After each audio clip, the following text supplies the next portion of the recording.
Hey, spooky friends. We are in October, which is my favorite time of the year. It is full-blown spooky season and fall, the best time of the year. Now, I want to talk to you about one of my biggest loves, which is horror comics. Now, if you know this channel, you know that superheroes may rule my library, but horror built the comic book industry. Back in the 40s and 50s, you had groundbreaking works such as Tales of the Crypt that revolutionized the world of comic books until they were declawed, the werewolves were declawed by the Comics Code Authority. When they finally loosened their grip in the 70s, we started getting weirder, stranger tales such as Swamp Thing, and horror has been flourishing ever since. Now I want to say we are in a full-blown horror renaissance. Some of the most groundbreaking works in comics are in horror comics right now, and these are 13 of my favorite to read at spooky time. Now, I know a lot of you are DC fanatics. I'm a huge DC fanatic, and there is DC on this list, but you're going to hear me talk about a lot of indie comics from publishers like Boom and IDW that honestly I don't get to talk about enough on this channel. So please stick around. All I ask is you like this video, watch it all the way to the end, smash that like button, and comment down below for a giveaway what your favorite comic is to read at spooky time. Let's dive in. Coming in at number 13 is the amazing, blood-sucking George Bess's Magnetic Press's Dracula. Now, this is the amazing trio box set that also comes with Frankenstein and Hunchback of Notre Dame. Those are all amazing, but my favorite one in it has to be Dracula. Now, this is a faithful retelling of the Bram Stoker's Dracula novel. This is going to be, if you've seen Nosferatu or you've seen the Bram Stoker's Dracula movie with Keanu Reeves, it is going to be more faithful than all of those. This is drawn and written beautifully in lavish black and white by George Bess, and this won the award, the Eisner, in 2024 for Best Publication Design. And on these amazing B-roll shots that Jordan will shoot, you'll clearly see why. Now, this is cool because I've never read the original Bram Stoker's Dracula, and this was the most faithful retelling, but a lot of those things were brand new to me. Things that they focused on, how much more of a character Mina was in this one. Now, there will be other Dracula mentions on this list, but if you're looking for the one that is most faithful to the original, and you love black and white comics because of the nostalgic retro vibe, that George Romero vibe, this is going to be for you. This is going to tell the story of Jonathan going to Count Dracula's castle in Transylvania as he is arranging him buying property in England. And when the Count comes to England, all manner of darkness and demons and monsters and evilness befall the poor innocent people in England. So this is an awesome story. Van Helsing was so badass in this one, and what I love is the other Dracula comic that we'll talk about from our friends at Image is completely different, and in that section I'll tell you how they differ. But yes, you have got to read the Magnetic Press Dracula. Coming in at number 12 is from friend of the channel, Tom Taylor, who I got to have an amazing interview with. It is his DC blockbuster spectacular, DCeased. Now, this is zombies, but not zombies like how you know them. So Cyborg gets infected with a techno-evil virus that starts to infect all living people through technology and through screens or through being hurt or bit, like a classic zombie thing. But it is going to be a story about what happens when the DC universe, the DC heroes, fail. What will they do when they cannot win? How will the survivors survive? How will younger heroes such as Jonathan and Damian step up? So you can collect this in a compact comic. You can collect this in a omnibus, which is going to collect the full run. And you get multiple stories that all build and build and build until you have all kinds of gods and demons and interdimensional beings fighting the heroes, and it is just a epic blockbuster. So if you like horror, but you also like big blockbuster spectacular, and you like your superheroes, this is the spooky book for you. Tom Taylor is the Elseworld king. He writes the best Elseworld stories out there. He knows when to have a character be true to themselves and when to pull them and twist them and break them into a completely different, unexpected way. And I also want to say that an honorable mention, if you want more DC horror and you want something a little more modern, we have the Night Terrors Omnibus. Now, I'm not including that on this list because holy crap, that book is a tome and I was not able to finish it in time, but maybe it'll be on my list next year. Coming in at number 11 is one of the most twisted stories you'll find on this list, published by Image, so it is creator owned by Doug Wagner and Daniel Hillyard. This is Dexter meets John Wick. Yes, you heard that right. This is going to follow a retired serial killer named Edwin who has gone straight. He's found love. He's even settled down with his beautiful girlfriend, Virginia. He's even settled down with his beautiful wife, Virginia. Sounds nice, right? Well, the only catch, she's made of plastic. Yes, and he is deeply in love with her, and you better not mess with her. So what happens is the classic John Wick scenario. Couple young punk kids mess with Virginia and kidnap her, and oh my gosh, the crazy badass assassin serial killer has to come out of retirement to get his wife back, and this book is brutal. So if you love violent action with serial killer and creepiness, this is the book for you. I will say though that this does tackle on some very dark themes. I almost wasn't sure if I could cover it on this channel, but I feel like if you're okay with something a little heavier and darker, this is such a crazy book. I mean, again, like I said, it's John Wick meets Dexter. Coming in at number 10 is the amazing anthology horror Ice Cream Man. This was written by Morazzo and Prince, who are currently working on Superman, the Kryptonite Spectrum over at DC. See, tying it back in, DC fans. Please let me cover books that aren't DC on this channel. So this is going to be a collection of anthology stories, each with a new cast of characters dealing with their own trauma, pain, and darkness. And the only connecting thread is the enigmatic Ice Cream Man, who is maybe the think of this like Twilight Zone with Pennywise the Clown. That's the best way to describe it, but the art juxtaposes it by being cute and cheery. One story may be about an addict struggling with a relapse, another one a musical nightmare, or someone trapped in a sitcom. There's sci-fi, there's darkness, there's twisted things that should be cute and funny, but they're horrifying, and it is all drawn and written to perfection. If you want to read smaller stories one thing that I'll say is I used to struggle with anthology stories because I always need plot to be moving forward, but there's something special about getting to read one issue at a time and having it be a full standalone story. Now, there is 2 volumes in this deluxe oversized Sunday edition, and they are both incredible. And I know that there'll be future volumes in the future. So this is one that is long going, and I feel like you're going to read it and love it. Now, if you want to find out about some of my favorite stories, early on when we were on the YouTube Shorts game, I did a couple shorts of my favorite ones, such as The Falling Man or the Swing Set storyline. And I feel like if you want a little sample without, a little more spoilers, go check those out. Coming in at number 9, a comic that needs no introduction, but is going to get one anyways, The Walking Dead.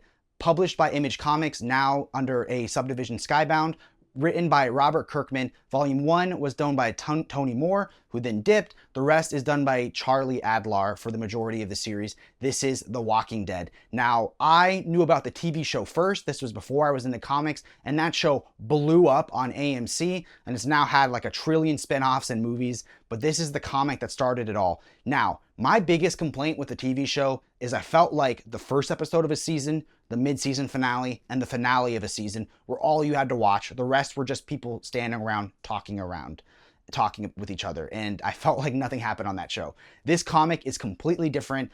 This is like comic book crack. You can just pour through it. It's beautiful black and white art with its incredible storytelling, and what you find out is that the scariest things in this book aren't the zombies, but the people and their slow descent into anarchy and madness. You get to see them struggle to find civilization. They find a home that they think is safe, and then something happens that messes it up. And this is like Game of Thrones level. Well, you'll be attached to a character and you think, wow, I really love that character. It makes you fall in love with the character, and then they just die brutally in unexpected ways. So nobody is safe. It's gonna star, the main character is gonna be Rick Grimes. He was a police officer who was shot and in a coma, and he wakes up a month or so after the zombie invasion to track down his family. And that alone could have been a crazy comic. But he finds his wife pretty quickly, and the rest of the story, there's awesome moments where you get to see Rick start to lose it. The pressure of being the leader starts to make him crack, and there's so much of this to read. Now, what formats is it collected in? Every format you can imagine. So I have the library slipcase editions. There's also box sets of the trade paperbacks that were sent to us by our dear friends at Image Comics. Thank you so much. There's deluxe editions, there's paperback omnis, every format that you can think of. But I want to talk about one brand new format that's coming. So Walking Dead was published in black and white. That's how a majority of us have read it. But during COVID, when the comic book shops were struggling, to help them survive, he brought back The Walking Dead, this time called The Walking Dead Deluxe Edition, in full color, issue by issue. And there's like 190, 160, 190 issues of Walking Dead. It's gonna take forever to come out. But he did say that that was just to support the comic book shops. Well, Image made the Skybound made the groundbreaking announcement that they are doing their own versions of the DC Compact Comics, a smaller trade size for Invincible and for Walking Dead. But the huge twist is that the Walking Dead ones will be the deluxe edition. So you'll get the smaller trim size, same price as a compact comic, but in gorgeous color. So I've seen digitally some of the deluxe editions and the black and white. I don't normally like black and white comics, but I think it fits this series because, like in the words of Jordan, it makes it a George Romero movie. So this is incredible. And again, the scariest things are the people, not the zombies. Coming in at number 8, I have to give it to Swamp Thing. Now this was the hardest one because Swamp Thing is, I guess in my mind, I view him like DC's Daredevil, where he has so many iconic runs, it's so hard to just pick one. Now, I want to give love to 2 different absolutes that you see here, the Len Wein and the Alan Moore. So the Len Wein is going to be the original Swamp Thing. This one is not recolored, so it has the original coloring, and it was more of a anthology series of standalone stories of Swamp Thing and a man turned into a plant. Now, in 1984, Alan Moore took over the series on the verge of cancellation, and what he didn't just reinvent Swamp Thing, it reinvented not even just horror comics, it reinvented what can be done in the comic book medium. He wraps up the anthology stuff and starts telling a longer narrative told across 3 absolutes. And I know we are getting a omnibus, hasn't been solicited yet, but it's been leaked by DC. So we are going to get the original coloring of Swamp Thing, which would be awesome because I love the absolutes with the beautiful mossy texture, but I would like to have the option to choose which coloring format to read, though I kind of like the recoloring. Get in the comments if you hate the recoloring. So Alan Moore is going to weave poetry, philosophy, sci-fi, supernatural elements into his horror comic, and it tells the heartbreaking story of not a man turned into a plant, but of a plant who thinks he was a man. Now, you're going to get the romance between him and Abby Arcane, his run-ins with the Floronic Man, and the story just builds and builds and builds into one of the most iconic runs.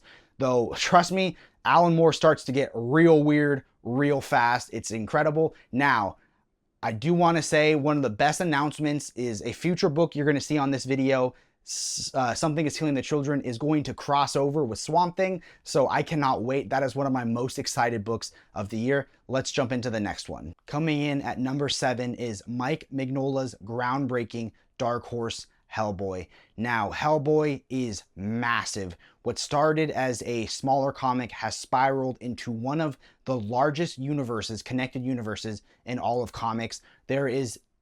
You could make a 2-hour-long video about the timeline of the Hellboy universe. Now, there's numerous ways to collect it. There are the library editions, or there are the omnibus editions. The omnibus editions, don't be fooled, they're like paperback compendiums. Now, I'm going to have Jordan nod to me if I'm correct. I believe the omnibuses collect things in chronological order, while the library editions collect things in the order that they were published. He gave me a little nod, okay, because I don't have the library editions. I'm running out of space. But Hellboy is a young creature summoned by the Nazi occult for nefarious purposes, who was rescued by a kind scientist who raised him, and he became a member of the BPRD, sort of like the FBI, but for supernatural spooky stuff.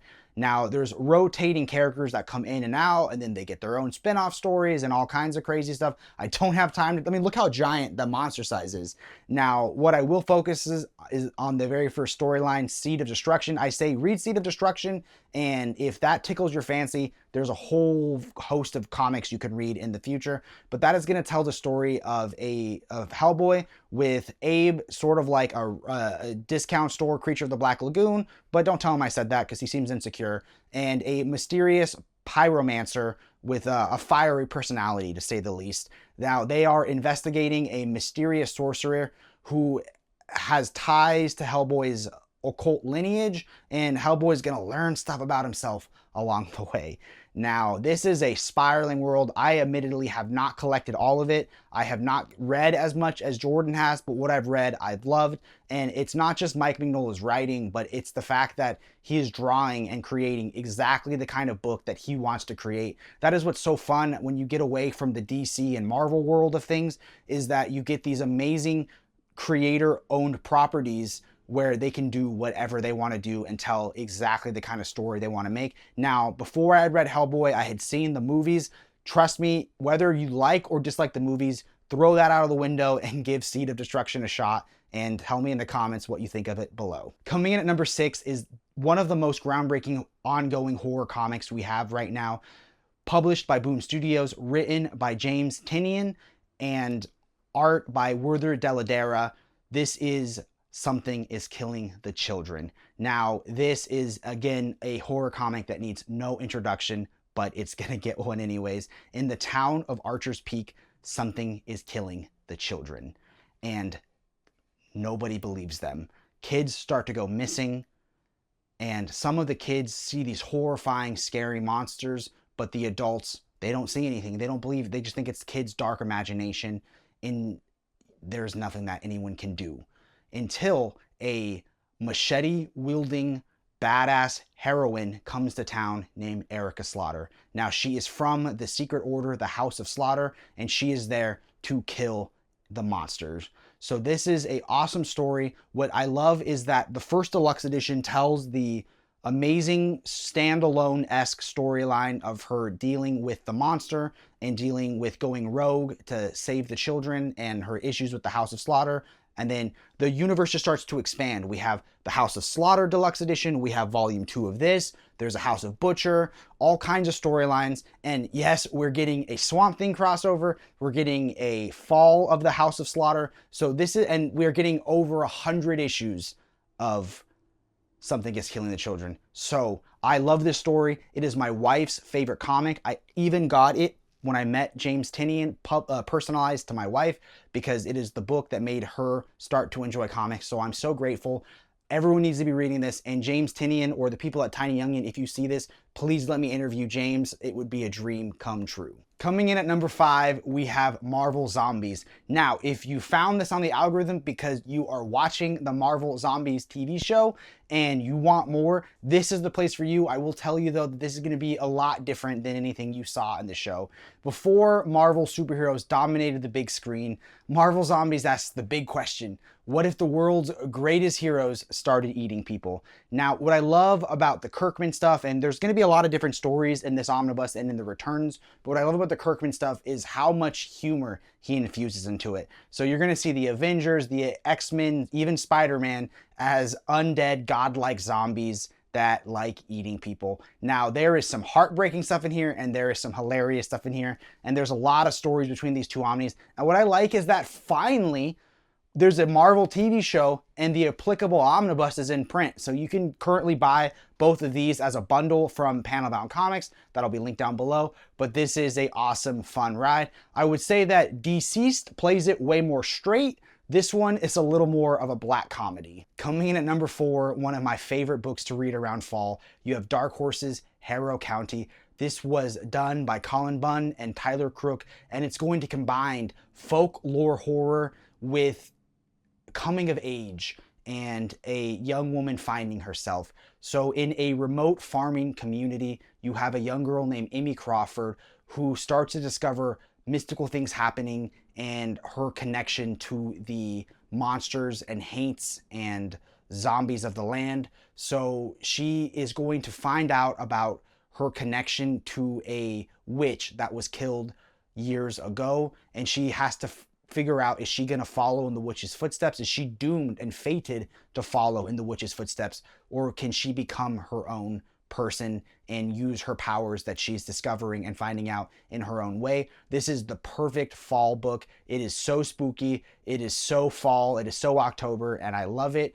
There were library editions that were long out of print. They did come out with 2 omnibuses. Again, like Dark Horse likes to do, these were paperback and standard size. But last year they gave us this giant slipcase edition of Harrow County. This is going to collect all of the main Harrow County storyline, but there was one library edition called Tales from the Harrow County that this does not collect, so keep that in mind. But this is going to have the full 30+ issue run.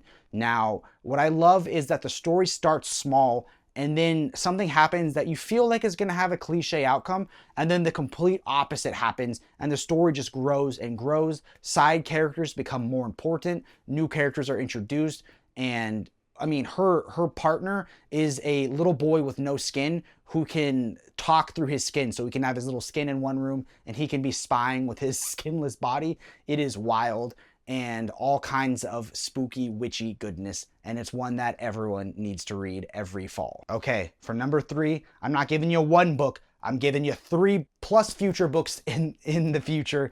This is the amazing, groundbreaking Image Comics done by Skybound Universal Monsters line. So Skybound got the rights to do the Universal Monsters, and I love that every single one of them is amazing in a completely different way. Now, I gotta name like 6 creators right now, and I don't want to mess up any of their names because I really want Skybound to see this and let me get interviews, so I'm gonna turn and read them off. First off, they came out with Dracula. This is done by James Tynion and Martin Simmons. Now, this is going to be different than the magnetic press Dracula. This one has gorgeous painted art and painted colors, and it is going to twist the Dracula story. There will be some things that we know, but new characters and new perspectives. That's not a faithful retelling, but what they wanted to tell for their Dracula story. You're still going to get Renfield and Mina and Jonathan and all those characters, but in these gorgeous haunted paintings, and it is incredible. Then we get my favorite, as you can see from this shirt, Creature from the Black Lagoon. That had both Dan Waters and Ram V writing, and on art you had Matthew Roberts. Now, what I love about this one is takes place in modern day. It is in some ways a sequel to Creature of the Black Lagoon, but also its own thing. There you have a woman who was almost murdered by a man who likes to strangle his victims, not strangle, a man who likes to drown his victims in water, and she's pretty messed up from it. She has a lot of medical issues and psychological issues, but she needs to hunt down the serial killer who has gone and fled America because she'll never feel safe until he's gone. And this one makes you wonder, who's the real monster? Who's the real Creature of the Black Lagoon?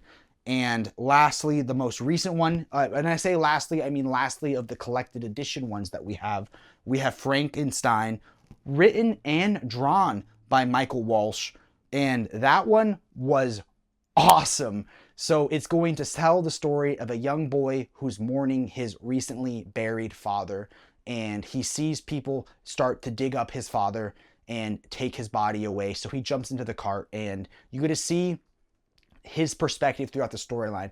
It's going to have all the characters you know from the classic Frankenstein movies. This one is very faithful to the original movie, which I like. So you have one that retells the original novel how they want to, or I guess the original Dracula movie how they want to.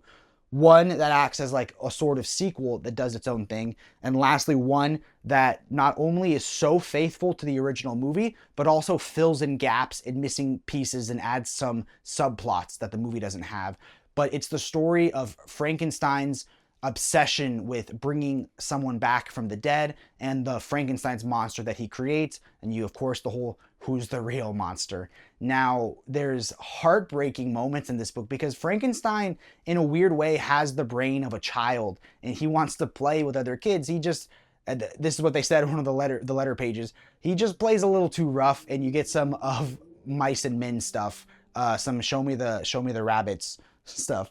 But Frankenstein, I loved the Jungle Comics-esque color palette. All of these have different color palettes and different art styles, but they all tell the same universal monster universe. Now, there is a Mummy collection coming out next month, which you can pre-order now, and their ongoing one is The Invisible Man. But literally inject all of these into my veins. They are all so good. Skybound, please let me interview any one of you. Coming in at number 2, the penultimate book on this list is from IDW, written and drawn by Patrick Horvath. You have Beneath the Trees Where Nobody Sees. And I want to say a huge congratulations to Patrick Horvath. He just won the Harvey for Best Comic of the Year. So that tells you how stacked this list is. So Beneath the Trees Where Nobody Sees is, I said Plastics was Dexter meets John Wick. This is Dexter meets Richard Scarry or the Bernstein Bears, some idyllic, beautiful, nostalgic children's book, but it's got serial killers and crazy bloodlust. So in a small town, there is a brown bear named Samantha who runs a hardware store, and she seems like the nicest woman in town, just as average as they come, but she's hiding a very huge secret. She is a cold-blooded, ruthless sociopath serial killer, but she has one rule. Her golden rule is don't murder the locals. She goes out into the big city, finds some poor innocent victim, and just goes to town on them, and she is crazy. That's her plan, that's her life, that's how she's been able to compartmentalize that. But the cozy town facade illusion shatters when another serial killer moves to town that is just way sloppier, that doesn't follow Samantha's rules, and she realizes this is bad news for me.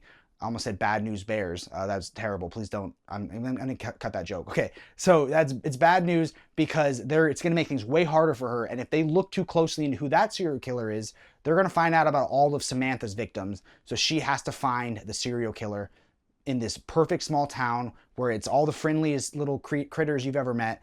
And she has to find the serial killer before the police does. And it is an amazing story. The juxtaposition between the nostalgic storybook art that then just gets brutal, like the reds of the blood in contrast to the other colors of this book is incredible. And when you read it, you can see why it got Book of the Year. Now, yeah, you can collect it in a trade paperback, which you can get on Amazon or at a local comic book shop for about $10. This is the storybook edition. It was numbered to 1,000 units. It came signed, but I still met Patrick at New York Comic Con. I got him to personalize it to me.